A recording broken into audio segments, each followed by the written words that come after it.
Hi there, I'm Ingrid Blackburn, and today we're going to learn how to use stipple brushes to create this card. I'm using distress inks and stencils to create a pattern, and we're going to go ahead and get started with the Scallop Stencil. It's a mixability stencil by My Favorite Things. And it's a fun stencil. It's about a 6x6 size, and I've gone ahead and secured a piece of white cardstock to the back, and then I really wanted to have this go up and down, but it didn't really work for me, so I ended up going across. My cardstock is 5¼ inches by 4 inches wide, and we're going to go ahead and secure our stencil to our craft mat. We're going to use a couple different kinds of stipple brushes today. I have some inexpensive stipple brushes, and those are these right here. And then I have some tighter brushes made by Sukaniko. You can see that the bristles are really held tightly at the base, and then they kind of spread out at the top. They will get stained over time, don't worry about that. To clean your stipple brush, you can just wipe it onto a paper towel or some other surface where you can remove the ink. You can also wash them, make sure they're fully dry before using them. To pull your ink, you can either do as I'm doing here. You can just dab onto your ink pad, or you can rub your ink onto your craft mat and pull the color that way. We're primarily going to do what I like to be called like the pop technique, and this is just kind of popping your stipple brush through your stencil. You're adding lots of little tiny circles. Think of some of the great artists that painted that way. Lots and lots of millions of circles to create an image. So what we're doing is the more you pop your brush down, you're going to actually drop more ink. You want to keep it moving around. You don't want to keep it steady in one place. The other technique that we're going to do is what you see here. Now this is the pop technique. You can see just nicely and lightly pop. You don't want to press down like that. Popping it nice and light will just give lots of little tiny circles. And that's the brushing technique. You just want to keep everything light. You don't want to hold your brush too tightly. When you see me doing the brushing technique, what I'm really doing is brushing the ink that's collecting on the stencil off onto the project. And that's great for filling in those little tiny sides of the gaps of where your stencil meets your paper. So here I'm going to pull that back, and you can see it's just starting to reveal our pattern there. You can keep it nice and light, or you can add more color. Now we're going to switch to broken china. We've got a nice little base of the tumbled glass going, and broken china is a really pretty blue. I really love using these two shades together. We're going to speed things up and use several different shades of blue. After that, we have some peacock feathers, and we're going to finish it off with a little bit of faded jeans. And then we're also going to combine some color by using seedless preserves. When you combine that with some of the blue, it gives you an absolutely stunning shade of indigo. You just want to be careful not to use too much of the purple, as it can really overtake the project. So just the right amount of seedless preserves mixed with any shade of blue. So we're going to randomly just apply the inks in different ways. We're not going to cover the entire piece in one particular color. We're going to kind of keep our blues in different areas.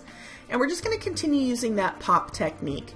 Just kind of just gently, lightly popping that brush back and forth. Now we're going to pull this back just to reveal our progress so far. It's looking really good. We're just going to add a little bit more depth in a couple spaces and come in with the seedless preserves next. You want to make sure to keep your brush moving at all times. If you keep it in a circular motion, you won't have too much concentration of one color in one space. So you want to, and if you ever do that, just keep working outward from it, and that will help blend it into the other areas. So as we add the seedless preserves to our project, you can kind of gauge whether or not it's looking a little too purple.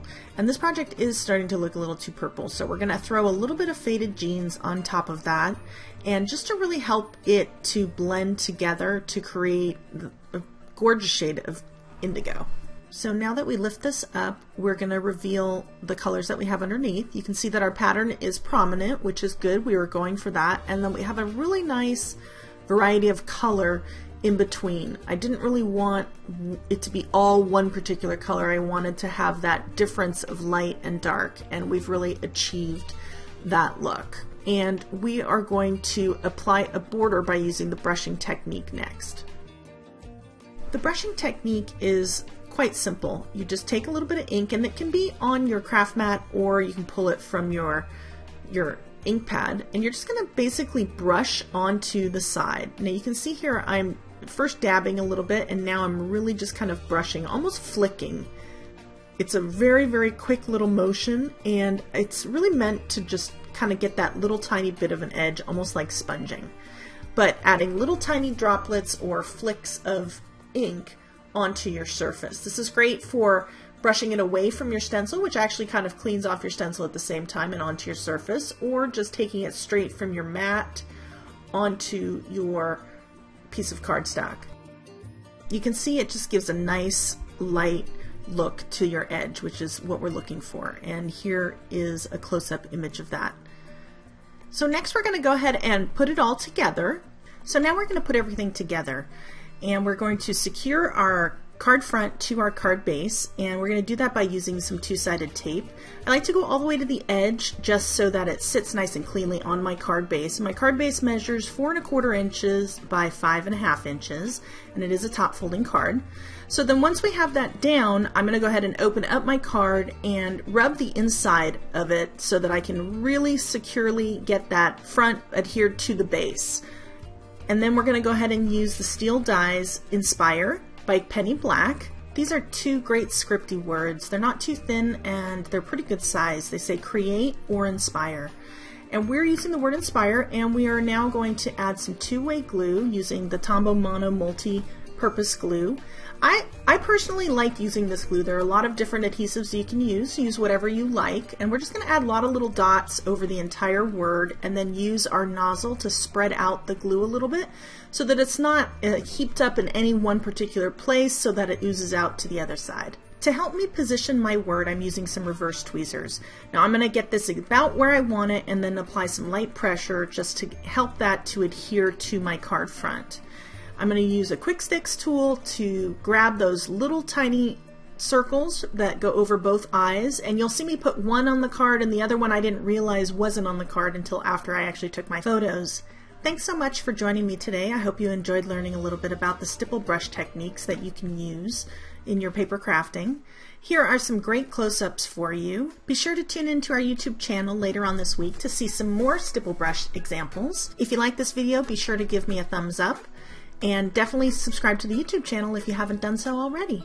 And if you want to see a couple more videos, click on either of these right here.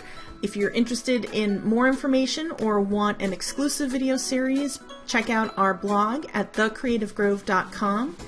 Have fun creating, and I look forward to seeing you in another video very soon. Bye-bye.